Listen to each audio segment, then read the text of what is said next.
Welcome to For the Love of Books, Bees Books Edition, a podcast by Lanarkshire Libraries. Hello, this is Pari. And this is Jenny, and welcome to Bees Books. So, the theme that Bee gave us this time is something that I'm actually really excited about. It's called Fact or Fiction. And the reason that I'm excited about it is because I think every single episode, except potentially the last one, I've recommended fantasy books, so people are going to think that's all I read. Yeah. It is a lot of what I read, but the other sort of side of my reading journey is non-fiction. I love non-fiction, which is a very weird dichotomy, I think, fantasy and non-fiction. Very different. Ends of the spectrum. But yeah, so I have wanted an excuse to recommend a non-fiction book. So yeah, really excited. So I'm the opposite. I do not read non-fiction books. For me, reading is entertainment, and non-fiction isn't entertainment.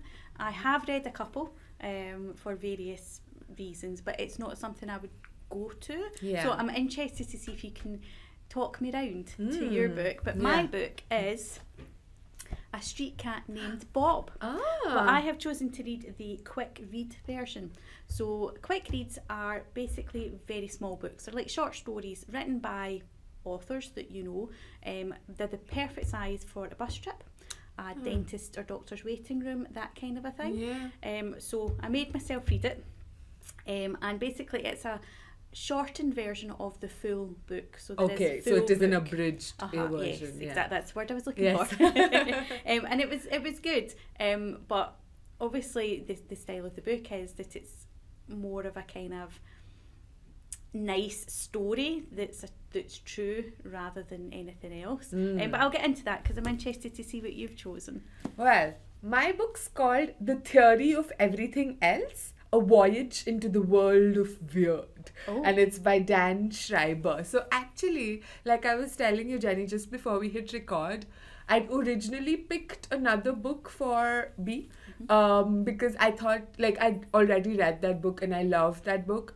And I could have like squished it in to fit with the theme, I think. But this one fits so much more directly. I started reading it over the weekend and I was like, okay, no, I have to change because it's such a more direct fit into the theme. And I usually like ones that don't really quite fit into the theme, but I couldn't let this go. And like what you said about entertaining, like you like books to be entertaining. I think this book is super entertaining. So I'm going to try and sell you or anybody else who's not really into non-fiction a little bit on it. I'm liking the cover. So there's like a UFO shining a light down, and is that a raccoon? It is, yes. Excellent. Okay. Yeah, and it's a really striking cover. It is. Yeah. So also, it doesn't look like a non-fiction cover, what you would traditionally think of as a kind of boring non-fiction cover. It's That's true. There's like different, I think, kinds of non-fiction. So the kind of non-fiction I like best, and I was very much like you. Like I think it was only in my early to mid-20s that I really started reading non-fiction. Before that, I was very much only fiction. Because I don't think I'd found any non-fiction that really resonated with me. They all seemed too intimidating or too boring and dryly written. And I think that's still a problem now with a lot of non-fiction, which works for some people. Like some people prefer reading a lot of like dense texts. I like non-fiction, like I love non-fiction about everything, but I like it written by good storytellers. So, they sort of weave a narrative around like whatever topic that they choose to write about. And I really like that they get so excited about the stuff they're writing about and they sort of infect you with that enthusiasm, and they make it accessible and they make it easy to read, even if the subject itself is not super easy. They find a way to bring all this intense information that they've done so much research on and bring it all together in a way that makes sense to someone who's not very much into that, which is like my other job is a researcher, like a social science researcher. Which is why so I'm going to talk about why I recommended this book. So I love how people, I think, believe different things and why people believe what they do. This is something that I'm really fascinated about, especially like, people find different ways to make meaning of the world, right? Like it could be through religion, it could be through popular media, it could be through, library book groups or whatever, podcasts. But also sometimes, and we see that increasingly now, when people are believing all these different things, but sometimes when those beliefs come together, they clash a little bit. Which has led to like horrible things. Yes, Currently is still yes. leading into horrible things. But this one is not about that. This is more light. So I'm trying to keep it light to ignore the horrible things that are happening around the world. So this book is essentially about beliefs. It's about fringe beliefs a little bit. So that's why the UFO, I've not quite gotten to the raccoon bit yet. I still have 100 pages or so left of the book. So I'm not sure what the raccoon is doing here. But people who believe they've been abducted by aliens or they're investigating. Apparently Prince Philip was very much into the whole UFO theories and things like that. So this book has a lot of that kind of thing, like anecdotes of different people, famous and not famous, or famous among a certain section of people who believe the same things. And it's just like, it's written in a way that really makes you want to believe these things, or not want to believe, but want to know why they believe these things. And it's really easy to read, I think. So I wasn't reading much the last 2 weeks. I had like other things going on. So this was a good way to sort of get into like reading again. But even for people who don't like non-fiction, I think it's great because it has like chapters that are pretty short, but within those chapters it has shorter sections, so you can dip in and out of it, and they're sort of standalone, so you don't need to read it all together, which a lot of non-fiction, like if it's about a specific topic, it tends to be like you need to read it all together for it, to be into it. But this one you can just pick in and out whenever you can. I've been reading it together, but it's just fascinating, the different kinds of things that people believe, and the things that you may not really agree with, but it sort of makes me think, like I think I like have a balance between wanting to being open to things that haven't been proven yet, because I always think that the kinds of things that we take for granted now, like even 50, 100, 200 years ago, it would have seemed like magic or science fiction. So I'm just really open to, but on the other hand, it's like, this push and pull between the rational side in heavy quotes and the being open to things like, oh yeah, maybe there are aliens in the world. Like I think it would be quite unlikely if there weren't aliens in the world and that we were the only sort of people, but I don't know if we'll see any.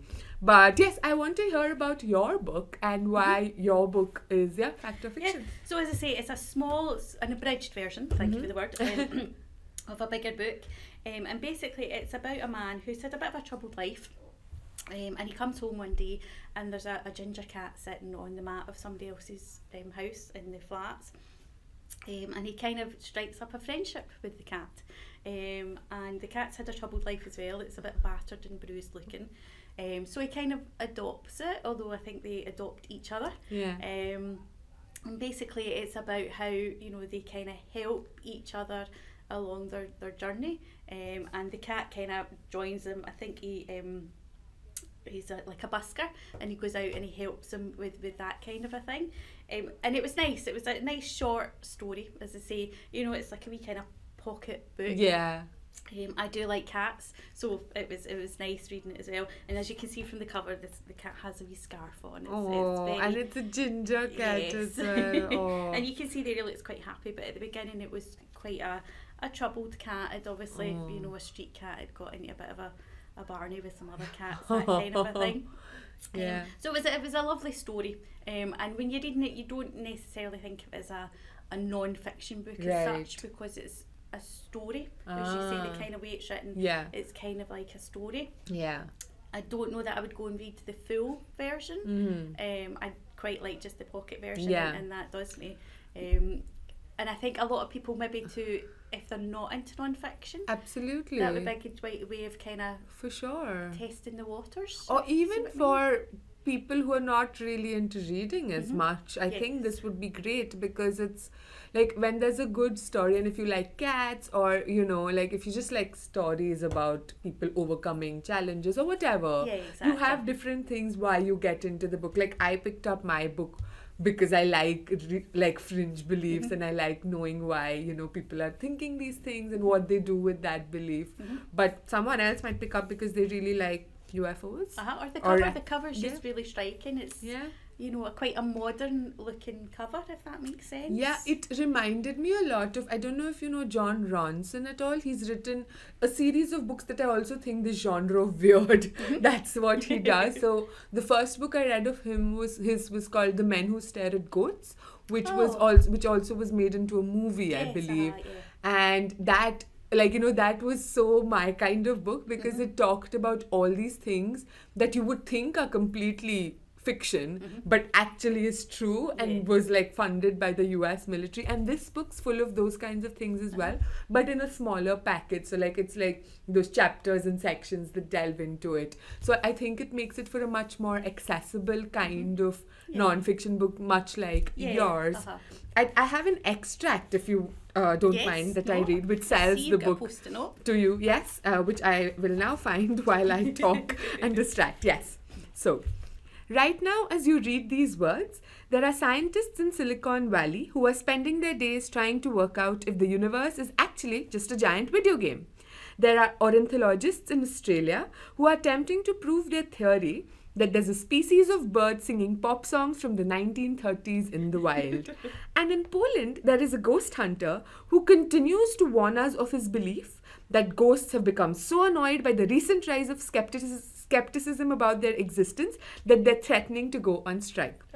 If you're going to have that attitude, we're not going to bother haunting you anymore, appears to be the message.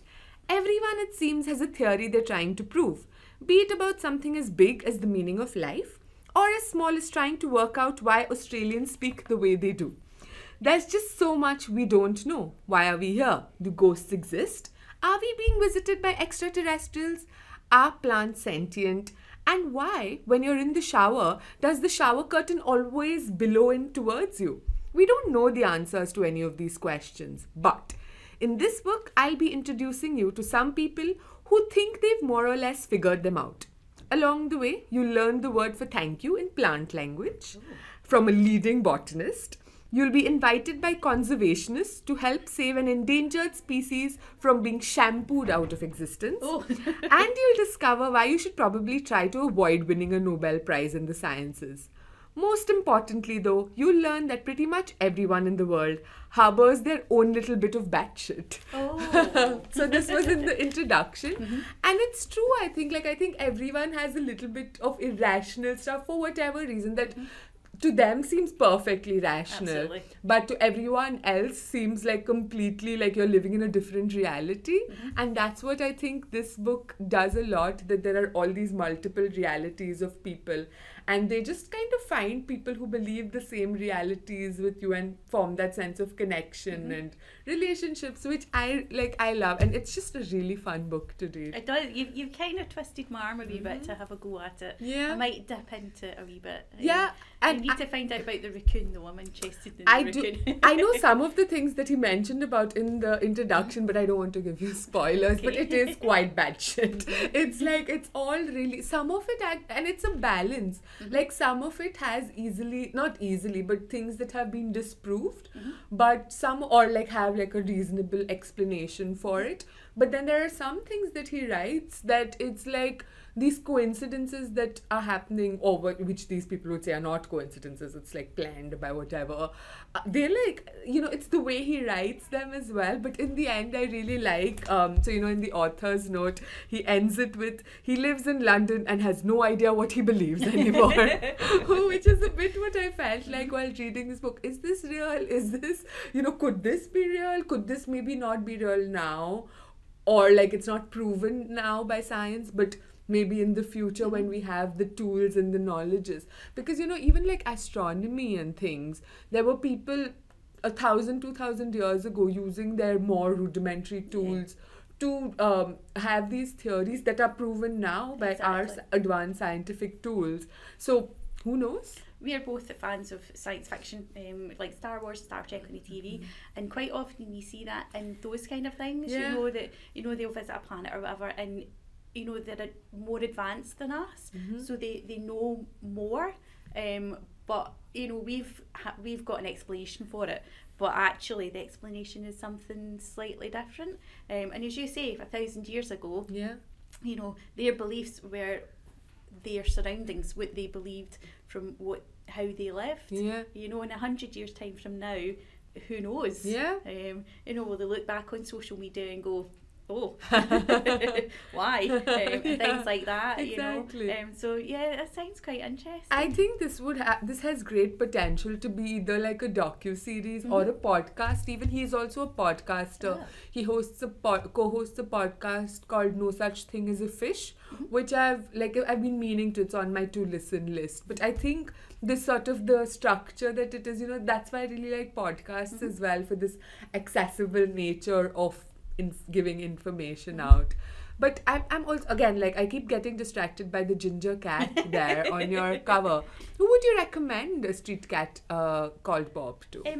I think anybody that's kind of struggling with anything, be it an ingrown toenail to, something more.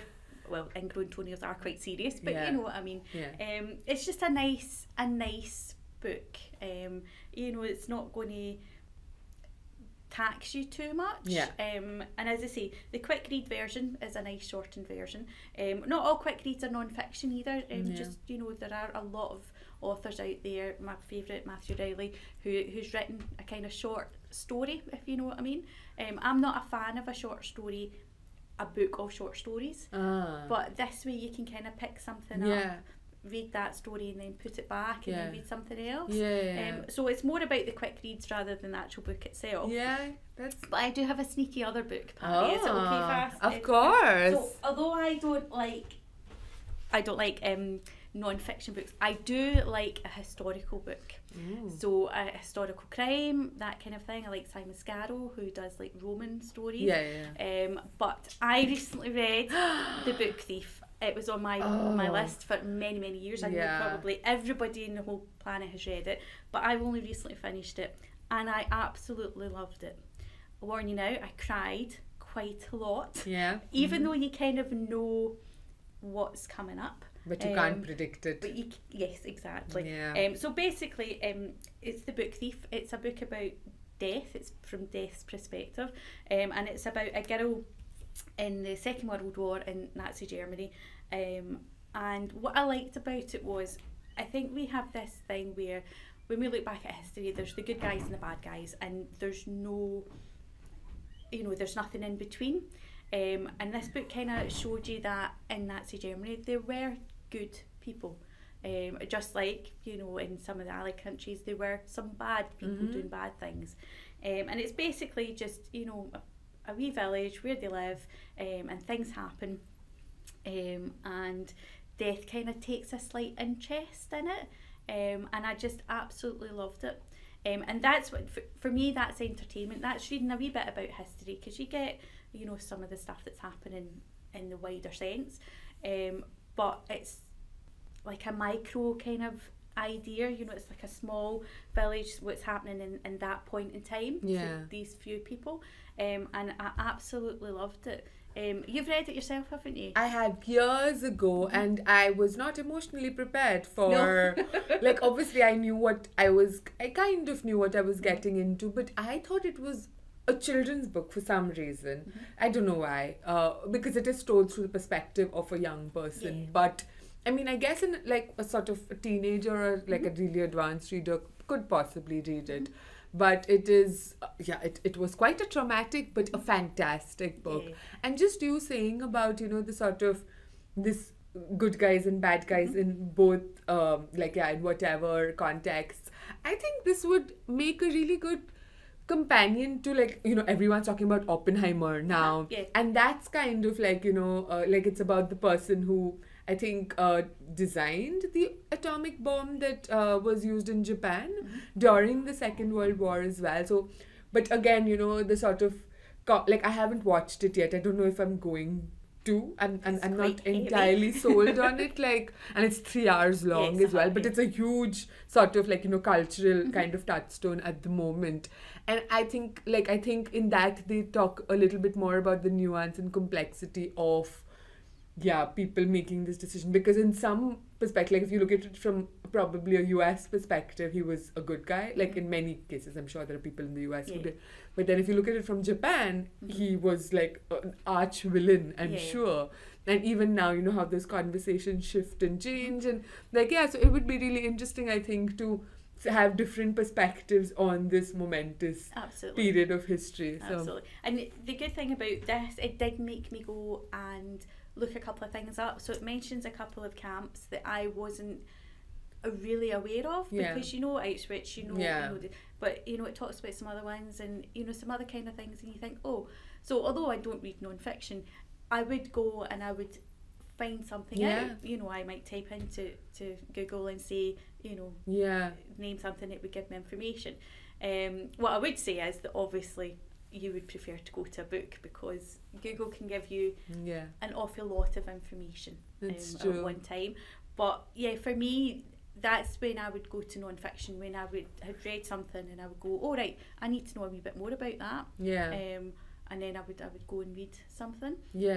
But if you haven't read it, read The Book Thief, because it is just wonderful. And as I say, you know, like right near the beginning, basically people are going to die. Because death every now and again kind of hints at it.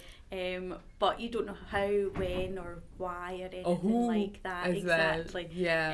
And it's just a wonderful story, and it just reminds you that, you know, there were nice people out in the world, you know, when things were happening. And also I think, like, you know, just as you were saying that, I really like the idea, like you said, this was like a small sort of a picture of like a specific village, and that's the thing, right? Like so many people have like things that are their stories and but may not correspond with other people's stories, so you know, you're sort of, and may flat out contradict other people's stories or facts or whatever, and it's just that how do you get to know more and more about the world? And I think like reading stories like this, or non-fiction, just like reading or listening or watching or whatever, is just giving you a glimpse into more people's stories and realities that may be completely different from yours or what you would have imagined, but it's just a glimpse into a wider world. I think that's a great way to... They always say that if you took 3 people and made them watch the same event, whether it was a car crash or,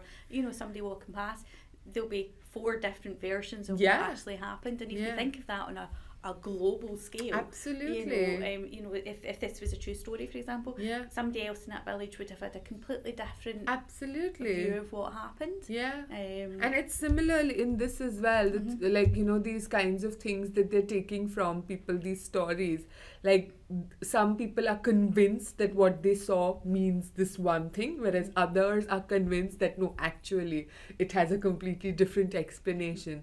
And it's like he's not really passing judgment in this so much as, like, you know, he calls them batshit a lot, but in the introduction he says that I'm doing this with utmost affection. I think all of us are a bit batshit, really, so it's not a judgment, value judgment. And it's just like, just great fun. It's like if you go to a gallery and 3 people look at the same picture, now the picture doesn't move, the picture is there, but those 3 people will get something different out of that. It's the same with books. You know, people get something different out of each thing, because they're bringing in themselves into what they're reading, so like depending on what their interests, priorities, politics, experiences are, and that's how you're coming together. But that's what I'm really interested in, that's why I love this podcast as well, because we're just chatting about things, but we're bringing different things into like our conversation as well, and then while we're talking we're pointing out all these different connections. So this is, I'm glad Bea brought us together. And if you think about it, if you looked at these 3 books, you would go, there's nothing in common there. But actually, when we've been talking about it, you're like, oh, there is. So Bea keeps us... she keeps us on our toes, she keeps us connected. Speaking of which, do you know what our challenge for next week is? I do. I'm quite looking forward to this. It's a colourful life. A colourful life. Well, we'll see how that goes. I am a pretty colourful person. Yes, you are. I am going to have to see how that translates into my reading. But yes, I think that's it for us for today. We'll see you next time with A Colourful Life. Bye. Bye.